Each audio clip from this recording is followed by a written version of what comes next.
Olá, estudante, tudo bem? Eu sou a professora Michele. Nós vamos para mais uma aula das práticas de matemática. Vamos lá?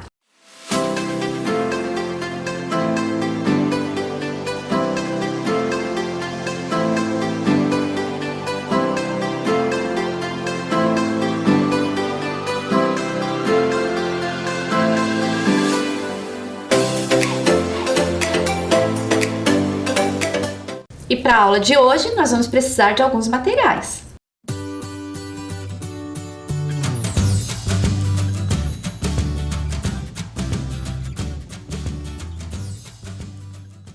Coisa simples, pessoal. Lápis, papel para anotar, caneta. E se vocês tiverem por aí uma calculadora, pode ser a do celular ou uma calculadora simples para utilizar em alguns momentos. Se não tiver, não tem problema, tá? A gente vai trabalhando ali a aula da mesma maneira. Eu vou dar um tempinho para vocês procurarem o material.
Tudo bem? Já separaram o material? Estão num espaço legal aí para poder prestar atenção na aula? Então vamos lá. Vamos lembrar um pouquinho da aula anterior, porque faz algum tempo já que vocês participaram da aula de práticas de matemática. Então vamos lembrar sobre o que nós vimos. Lembra que a gente falou sobre essa frase, né, esse comentário de que a matemática está em tudo, está o tempo todo, que você já deve ter escutado ou de algum professor ou de algum parente? Lembra que nós falamos sobre isso e daí posteriormente a gente assistiu um vídeo? Lembram que nós vimos um vídeo que falava um pouquinho da matemática no cotidiano da nossa vida? Aonde ela está presente, em que momentos a gente utiliza, e a gente viu que ela está presente o tempo todo realmente, por isso a gente tem que dar um pouco de atenção para ela, né?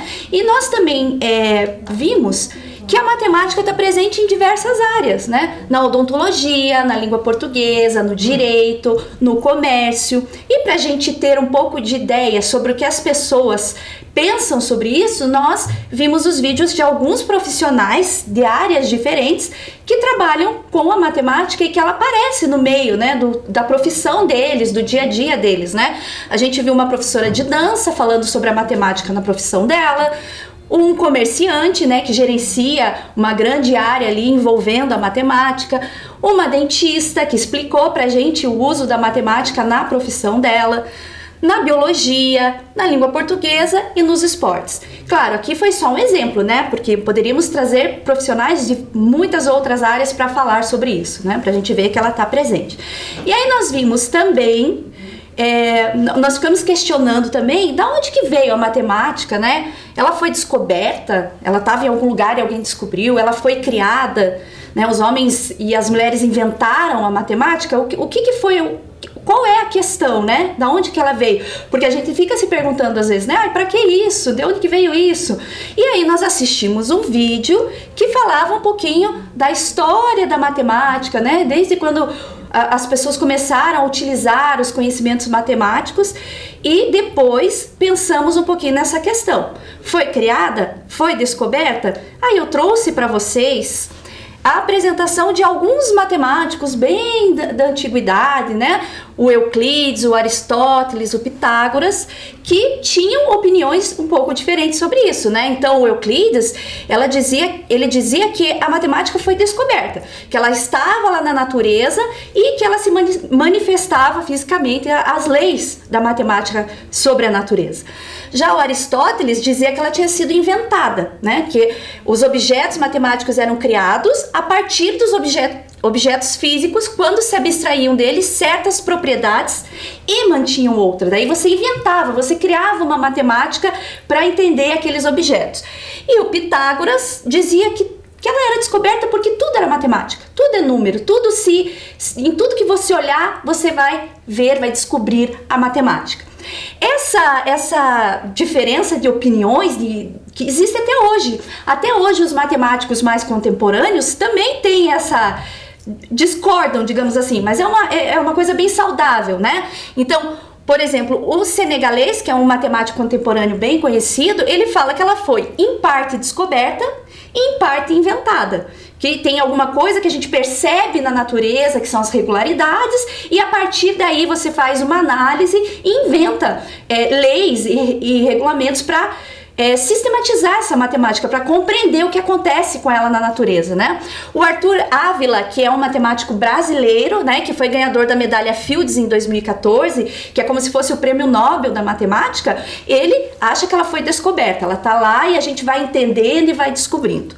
O John Bush, que é o professor do MIT, que é o Instituto de Tecnologia de Massachusetts, ele acha que quando você olha para a natureza, você já está enxergando a matemática. Como o Pitágoras falava, né? Em tudo tem matemática.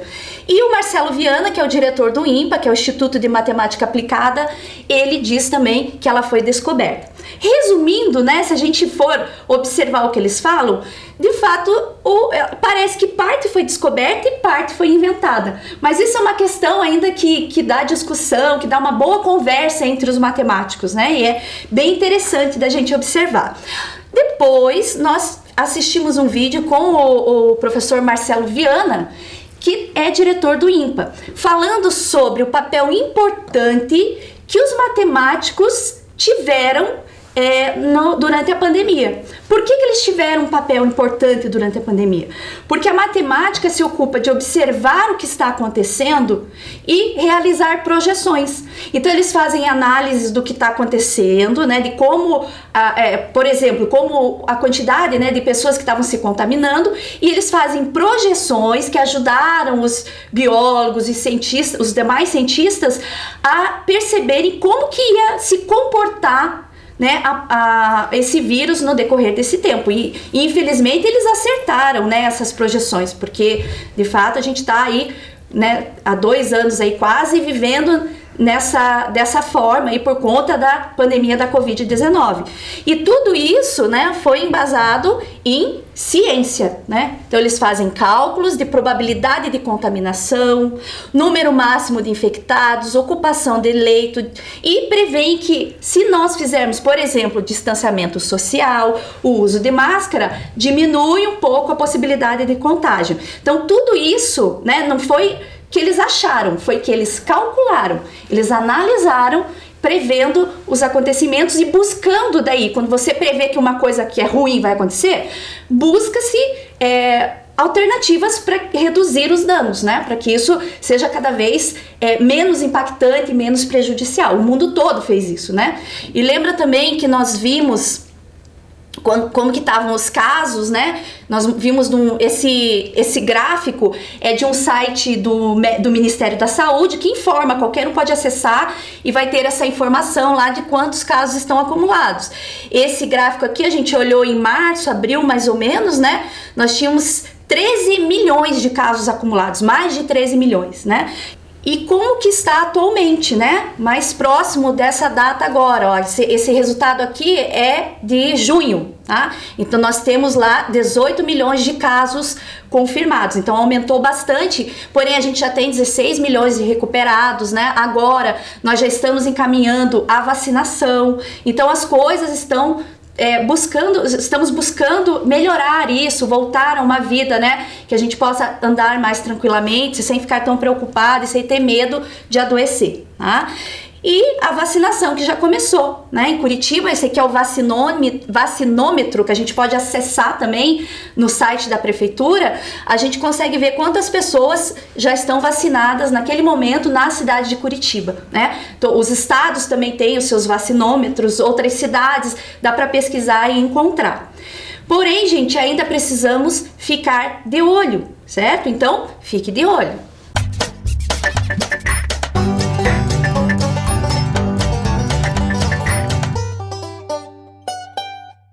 ainda é importante o uso de máscaras e o distanciamento social quando possível. Então, nós temos já bastante pessoas vacinadas, né, com a primeira dose, com a segunda nem tanto ainda, mas é importante que a gente fique de olho e tome cuidado. Então, quando a gente vê lá que duas pessoas, uma estando contaminada e outra não, usam máscara, a probabilidade de contágio é baixa. Quando a pessoa contaminada usa máscara e a pessoa não está contaminada, não usa, a probabilidade de contágio já aumenta um pouquinho, ela é média. Se a pessoa que está contaminada não usa máscara e a pessoa que não está usa, a probabilidade de contágio é alta, então é bem perigoso. E se os dois estão sem máscara, a probabilidade é muito alta. E vejam, gente, não é porque a gente acha, tá? Isso foi feito com base naquelas análises dos cientistas, com os cálculos que os matemáticos fizeram, com as análises que os biólogos, que os químicos, que os médicos fizeram, de como funciona, como se comporta esse vírus. Então é muito importante que a gente continue tomando bastante cuidado com isso, certo?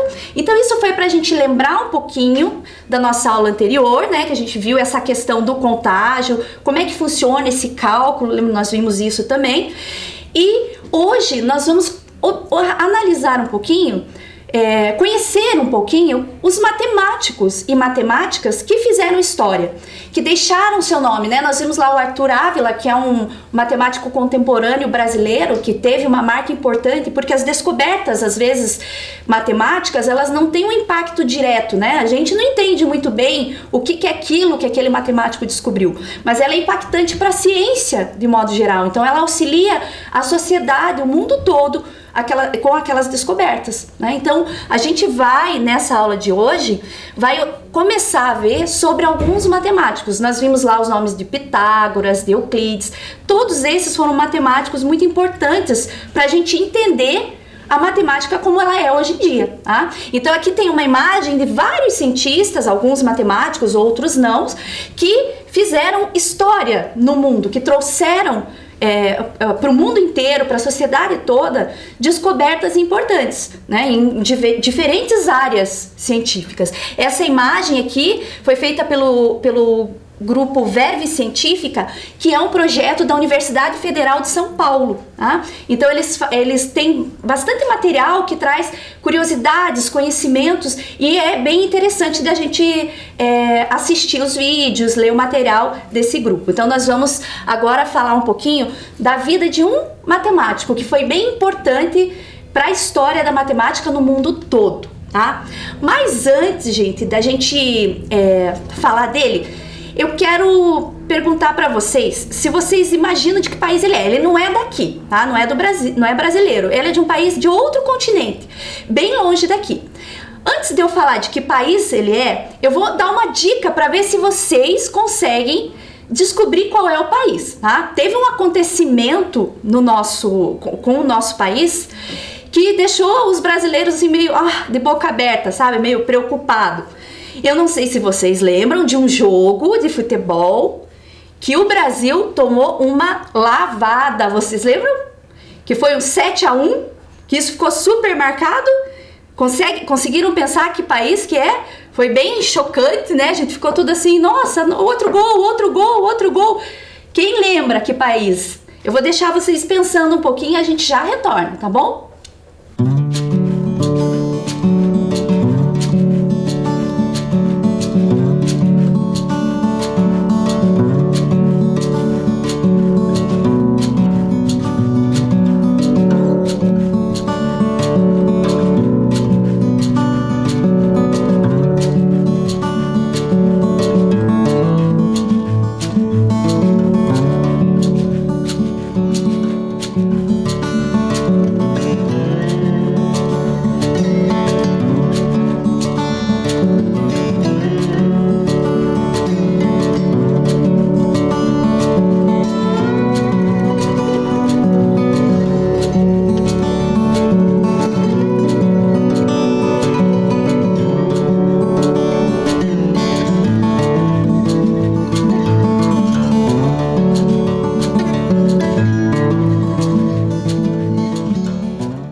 E aí, lembraram qual é o país? isso foi tão marcante que virou meme. A gente teve meme de tudo quanto é tipo falando do 7-1, né, do que foi a Alemanha, né, que goleou o Brasil na Copa de 2014, tirando o Brasil da Copa do Mundo de 2014. Então isso foi tão impactante que hoje, se acontece alguma coisa assim, que você se dá meio mal, que não dá muito certo, que é meio frustrante, a gente fala, nossa, tomei o maior 7-1, né? Porque virou um meme que traz isso, né? Criaram-se vários memes, né? Aqui tem um cantor numa capa de um disco que é assim, é uma carinha dele sorrindo e outra triste, e daí já colocaram ali o meme da goleada da Alemanha. Então tá lá ele sorrindo, nossa, achei que era replay. Não, era outro gol da Alemanha, daí ficando triste, né? Outro meme, tem uma personagem de um programa que eles falam que é uma bruxa e que mora na casa 71. Então colocaram aí a cara do Felipão, que na época era o técnico do time brasileiro, né? E colocaram lá, é a bruxa do 7-1, né? Então, o que mais, ó, o gol é uma marca de carro, então colocaram um adesivo lá, gol da Alemanha, porque era só o que se escutava, gol da Alemanha, gol da Alemanha. Outro meme que nós temos aí, um filme em que tinha uma criança que viu umas coisas estranhas e o médico ia perguntar, mas com que frequência se vê isso? Ele dizia o tempo todo. Então o meme era isso, vejo gols da Alemanha, com que frequência? O tempo todo, porque foi uma lavada, né? Um outro de um cachorro, né, que a raça é pastor alemão, então diz lá, estou com vergonha de ir ao quintal, meu pastor alemão está lá rindo de mim, né? Então foi bem marcante, né? Até hoje a gente usa aí essa expressão aí do, que 7-1 isso, né? Então tá lá, ó, uma imagem aqui, né, da época da Copa, a Copa do Mundo de 2014, ainda que foi sediada pelo Brasil, então foi aqui na nossa casa, né? Nós fomos aqui eliminados com 7-1, tá? 8 de julho de 2014. Então, é lá da Alemanha que vem o matemático, né? Que nasceu o matemático que nós vamos falar hoje, né? Só pra gente situar um pouquinho e lembrar. Então, tá aqui, ó, a bandeira da Alemanha, a bandeira do Brasil. Lá, ó, aquele país pequenininho lá, laranjadinho, é a Alemanha no continente europeu.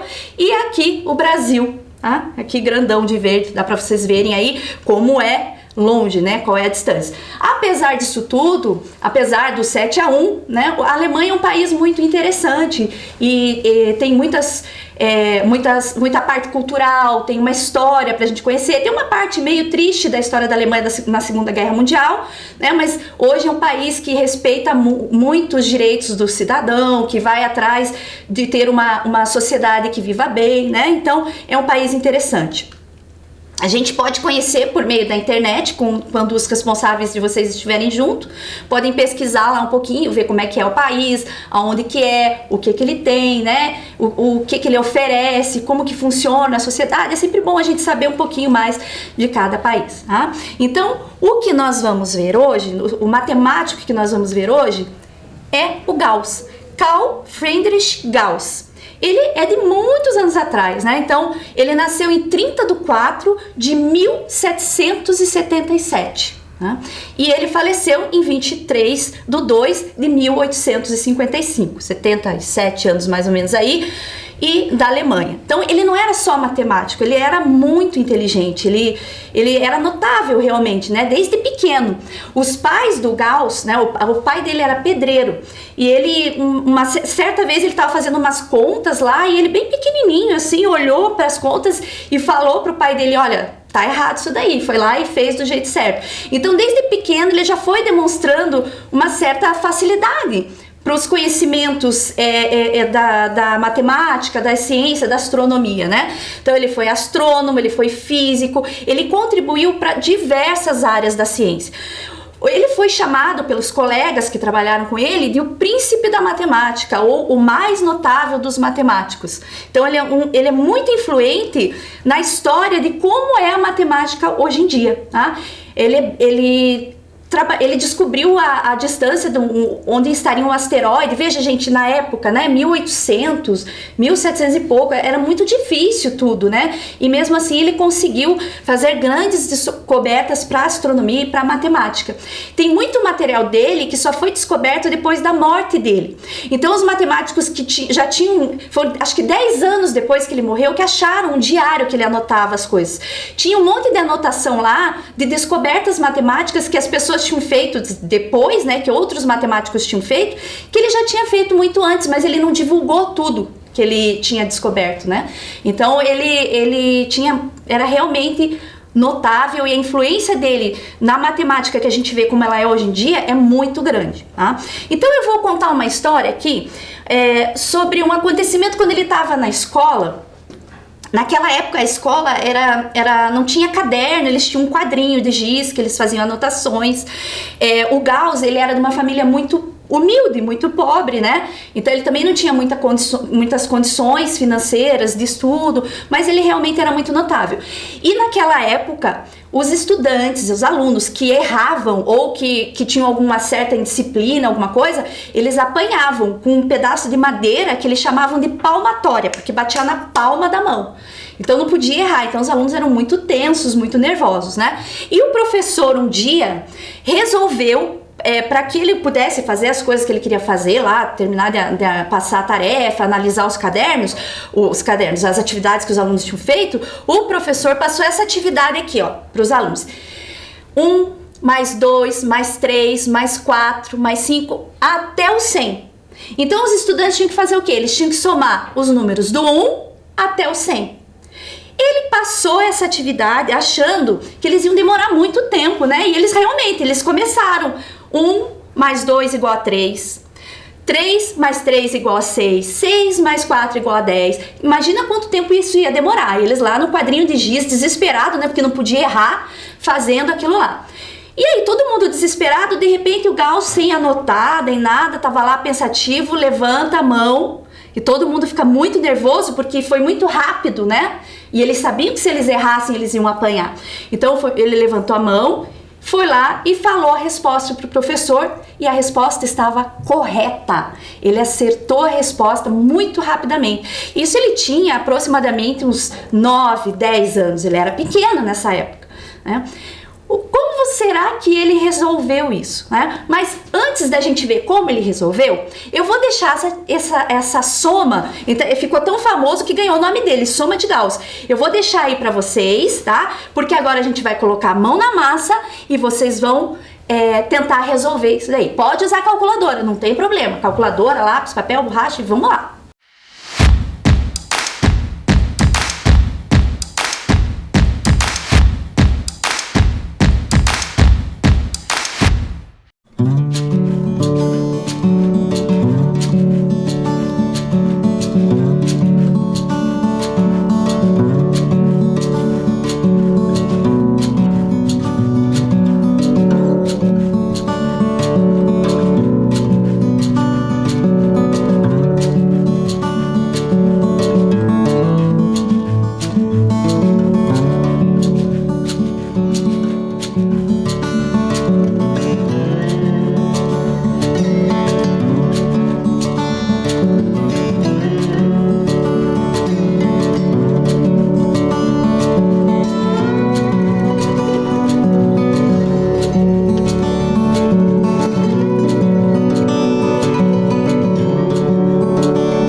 aí, pessoal? Conseguiram resolver? Viram que mesmo com calculadora, né? Se você vai fazendo 1, mais 2, mais 3, mais 4, é bem demorado, né? Eu queria muito saber como vocês fizeram. Fiquei curiosa para ver, tá? Espero que vocês tenham tentado, porque é uma atividade interessante da gente brincar com os números um pouquinho, né? Então, sempre eu falo para os meus estudantes que o importante para resolver matemática é ser um bom observador. Porque a matemática em si, ela é baseada em padrões e regularidades que se observam. Então, o Gauss, ele rapidamente, quando ele observou esse problema, enxergou um padrão, uma regularidade. Então, por isso que ele conseguiu resolver rápido, porque ele analisou ali e viu que tinha um padrão. Então, é isso que a gente precisa fazer. Não existe só uma maneira de resolver. Claro, uma maneira rápida, né, como ele, tem um jeitinho lá que ele fez bem rápido o cálculo, mas não precisa necessariamente ser rápido, né? Ele tem que ser analisado, vocês precisam analisar. Fazer contas rápido ou correndo não significa ser bom em matemática, né? Significa que você tem uma habilidade para fazer um cálculo mais rápido. Bom matemático é quem faz boas observações, né? Por isso que esses matemáticos são tão notáveis, porque eles são bons observadores dos padrões e das regularidades, inclusive que se enxerga na natureza, né? Então o Gauss, ele era muito bom em observar essas regularidades. Então a gente tem que analisar o problema, né? Eu tenho uma soma de todos os números de 1 até 100, eu tenho que somar todos eles. Se a gente colocar esses números num quadro numérico aqui, ó, né, do 1 até o 10, do 11 até o 20, até chegar no 100, a gente já observa que fica um pouco mais fácil de analisar, porque você consegue enxergar alguns padrões que existem tanto na horizontal, nas linhas, quanto na vertical, nas colunas. Existe um padrão dos números tanto na linha quanto na coluna, não existe? Como eu não posso ver como que vocês resolveram, eu pedi para alguns estudantes resolverem, para a gente observar que raciocínio eles tiveram, que lógica, o que eles analisaram, tá? Então, a primeira estudante que a gente vai ver é a Marcela. Ela observou um padrão que existia nas linhas. Então, olhem como ela resolveu, para vocês verem que interessante a forma que ela pensou para achar a resposta para esse problema. Oi, eu sou a Marcela e a professora me pediu ajuda para resolver esse problema e eu vou mostrar como eu resolvi. O problema é: qual é a soma de todos os números do 1 até o 100? Como eu resolvi isso? Eu decidi dividir em partes, começando do 1 ao 10. Então eu botei lá 1, mais 2, mais 3, mais 4, mais 5, mais 6, mais 7, mais 8, mais 9, mais 10. Eu fiz direto na calculadora e essa soma deu 55. Então, eu decidi passar para próximos 10 números e foi do 11 ao 20. Qual a diferença desses dois? Cada número tem uma dezena a mais. Então, eu decidi contar. 10, 20, 30, 40, 50, 60, 70, 80, 90, 100. Então, eu aumentei 100 na conta de cima. E dá 155. E foi assim que eu fiz logo em seguida em todas as outras contas. Aqui eu aumentei 10, 20, 30, 40, 50, 60, 70, 80, 90, 100. Então, eu aumento aqui, que dá 255. Então, a gente já percebe que o próximo vai ser 355, pois 10, 20, 30, 40, 50, 60, 70, 80, 90, 100. Então, adiciona. E assim segue. Aqui será 455, aqui 555, aqui 655, aqui 755, aqui 855 e aqui 955. Então, a gente precisa só fazer a conta de todos esses números em vermelho, que está aqui embaixo. 55 mais 155 mais 255 mais 355 mais 455 mais 555 mais 655 mais 755 mais 855 mais 955. E na calculadora, o resultado disso dá 5.050. Ou seja, a soma entre os números 1 e 100, dos números 1 a 100, é 5.050. Essa foi a forma que eu resolvi esse problema. Viram que interessante? Que a análise que ela fez das linhas não fica tão difícil quando a gente observa, né? Então ela observou lá os números primeiro de 1 a 10. Ela separou partes do problema para resolver, porque ela achou que somar todos os números ia demorar muito. Então ela fez em partes. Então primeiro ela somou os números de 1 a 10, como vocês viram ali, tá? E ela encontrou o valor 55.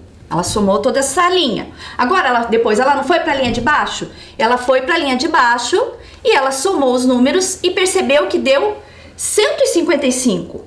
Aí lembra que ela explicou, gente? O que vocês podem ver ali, ó? O 1 tá aqui e aqui embaixo tá o 11. Né? Foi isso que ela analisou, tá? O 2 tá aqui e embaixo tá o 12. Então, quando ela somou aqui, né, todos os números que tinham e viu que deu 55... e somou esses aqui e viu que aqui tinha 155, que a soma dava 155, ela começou a perceber que cada número aqui de baixo, ó, ele aumentava uma dezena. Ó, aqui eu tenho 1, aqui eu tenho 11. Aqui eu tenho 2, aumentei uma dezena, eu tenho 12. E isso vai acontecer em todos os números. Como são 10 números na linha, eu vou ter 10, mais 10, mais 10, mais 10, mais 10, que foi dar o 100. Então ela já percebeu isso.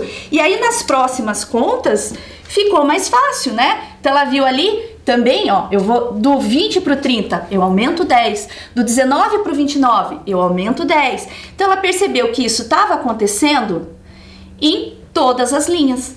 E daí não precisava mais fazer tanta conta, né? Ela não precisava mais somar todos. Ela já sabia que o próximo aqui ia dar quanto? 355.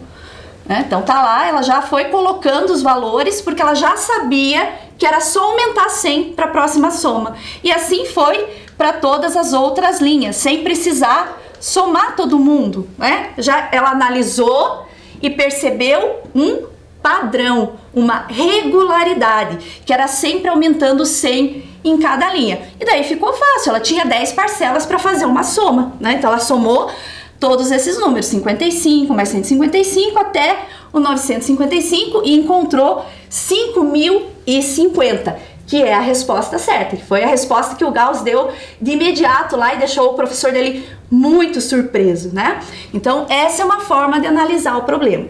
Mas existem outras formas? Existem sim, tem outras maneiras. E o Arthur resolveu analisando as colunas. Vamos ver como que ele resolveu? Oi gente, meu nome é Arthur e a professora Michelle me pediu ajuda para resolver esse problema. A gente vai resolver esse problema aqui, que a gente soma dos números de 1 até 100. O jeito que eu resolvi foi esse aqui. Primeiro peguei todos os números que terminam com 1. 1, 11, 21, 31, 41, 51, 61, 71, 81, 91. Somando esses números, dá 460. E agora a gente vai para o próximo número, o 2.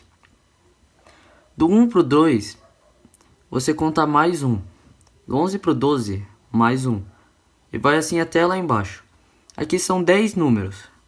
Então a gente vai somar mais 10 aqui, que dá 470. E assim vai. Mais 10, 480. Mais 10, 490. Mais 10, 500. Mais 10, 510. Aqui no 7, mais 10, 520. Mais 10, 530. Mais 10, 540. E agora para o último número, o 10. 9 mais 1, 10. 19 mais 1, 20. Assim vai, contando 10 números. 540 mais 10, 550. Agora você pega todos esses números finais e adiciona. Bota o 0, porque 0 mais 0 mais 0 dá 0. E aqui você adiciona, vai dar 505. Esse número total dá 5.050. Viram que legal? Outra maneira de resolver, mas de novo, padrões, regularidades, uma boa observação. As contas não são difíceis, né? É uma soma simples, né? Fácil de somar. Mas o trabalho que dá se você for somando um por um, não vale muito a pena. É melhor você observar as regularidades. E foi o que Arthur fez. Mas diferente da Marcela, que analisou as linhas, ele começou analisando as colunas. Então vamos ver lá, ó, como ele resolveu. A primeira coluna, ele somou todos os números e achou o número 460. Pronto, por enquanto a gente não sabe qual é o padrão. Mas quando ele foi para a próxima coluna, ele fez a soma e viu que deu 470. Opa, peraí, já tem alguma coisa que a gente pode pensar. Mas vamos ver na terceira coluna? Então, a terceira coluna foi somada e ele percebeu que ele achou, né, a soma de 480. Aí o que ele percebeu? Que estava aumentando de 10 em 10. Por quê? Porque se você olhar para a linha ou para a coluna, sempre tem um padrão. Então, como ele estava analisando a coluna, ele estava trocando de coluna. Cada vez que ele trocava de coluna, aumentava uma unidade no número. Então, do 1 para o 2, aumentou uma unidade, certo? Do 11 para o 12, aumentou uma unidade. Do 21 para o 22, aumentou uma unidade. Então, diferente da análise que a Marcela fez, vendo que aumentava de 10 em 10, como ele estava calculando a soma das linhas, ele foi percebendo aqui, ó, que aumentava sempre mais um. Como são 10 números, aumenta 10. E foi isso que ele percebeu fazendo essas 3 primeiras somas. Depois, já não precisa mais, né? Você já sabe quanto que vai dar. O próximo vai dar 490. O próximo 500, porque sempre aumenta 10. O próximo 510. Depois 520, 530, 540, 550, tá? Então, não precisa mais fazer a conta. Por quê? Porque foi observado uma regularidade, um padrão, certo? E daí sobraram 10 parcelas para ele somar, né? Pode somar na calculadora, se quiser, não tem problema, mas também é uma conta fácil de fazer, né? Não é difícil somar essas parcelas aí e chegou ao mesmo resultado que a Marcela e que o Gauss, que é 5.050, né? Interessante, não é mesmo, gente? Então, várias formas de resolver. Uma coisa muito importante, observação, análise, né? Prestar atenção. Hoje em dia é muito difícil, a gente tem tudo muito dinâmico, né? Tudo muito rápido, internet, TV, tudo. Então, às vezes tem que parar e se concentrar um pouquinho e observar o que está acontecendo. Para aprender matemática, isso é muito importante. Fazer uma boa observação, separar o problema em partes, né? E ir percebendo quais são os padrões que facilitam a resolução desse problema. E como será, né, gente, que o Gauss resolveu tão rápido? Nós vimos o jeito que a Marcela resolveu, o jeito que o Arthur resolveu e o Gauss. Como que ele conseguiu dar essa resposta tão rapidamente? Ele fez a seguinte análise. Ele, olhando para essa soma, observou os extremos, os números das pontas. Então, ele observou o 1 e o 100. E ele somou esses números e viu que deu 101. Aí, depois, o 2 e o 99. 101. Somou o 3 e o 98. 101. O 4 e o 97, 101. O 5 e o 96, 101. E foi fazendo isso com todos os números. Então, bom, se existe isso, se os números extremidades sempre vão dar 101 e eu tenho 100 números, eu vou sempre somar eles 2 a 2. Eu vou ficar com 50 somas. Então, ele viu que ele tinha 50 vezes 101 e ele apresentou o resultado muito rapidamente, deixando o professor surpreso. A partir daí ele teve financiamento para os estudos, porque viram que ele era realmente notável na matemática. E agora eu deixo vocês com um vídeo que fala um pouquinho da vida do Gauss, também feito pelo grupo da Universidade de São Paulo, tá bom? Vamos assistir. Até mais! Gauss nasceu na Alemanha em 1777, em uma família pobre. Ele foi reconhecido como um prodígio da matemática quando ainda era garoto, aclamado pela rapidez de seus cálculos numéricos. Impressionados com essa habilidade e com seu talento para idiomas, seus professores o recomendaram para a obtenção de assistência financeira, para que ele continuasse sua educação e depois viesse a estudar matemática na Universidade de Göttingen. A história mais conhecida sobre Gauss é de quando ele ainda estava na escola primária. Um dia, o professor de Gauss pediu à classe que somassem todos os números de 1 a 100. assumindo que essa tarefa ocuparia a molecada por um bom tempo. Ele ficou chocado quando o pequeno Gauss, depois de pensar por alguns segundos, escreveu a resposta: 5.050. O professor não pôde entender como é que o aluno tinha calculado a soma tão rapidamente em sua cabeça. Mas Gauss, com apenas 8 anos, apontou que o problema era realmente muito simples. Ele havia somado os números aos pares, o primeiro com o último, o segundo com o penúltimo e por aí vai. Ele descobriu que todas as somas eram 101. Logo, o total seria 50 vezes 101, 5.050. Aos 24 anos, Gauss usou a matemática para prever com sucesso o reaparecimento do asteroide Ceres, o maior asteroide conhecido em nosso sistema solar, que desapareceu atrás do Sol logo após sua descoberta em 1801, antes que sua órbita pudesse ser mapeada. Esse trabalho marca sua introdução à astronomia, que se tornaria um foco da sua carreira científica pelos próximos 50 anos. Aos 30 anos, Gauss foi nomeado professor de astronomia da Universidade de Göttingen, na Alemanha, e a partir de 1816 viveu e trabalhou no observatório astronômico daquela universidade. Além de atuar nas áreas de matemática e astronomia, Gauss também trabalhou com física. Nesse campo, Gauss formulou uma das 4 leis de Maxwell do magnetismo, a sua famosa lei de Gauss. Essa lei relaciona o fluxo do campo elétrico à densidade de carga que o produz. Nos seus últimos anos, Gauss estudou o campo eletromagnético da Terra, inventando o magnetômetro, um instrumento para medir forças magnéticas, em 1833.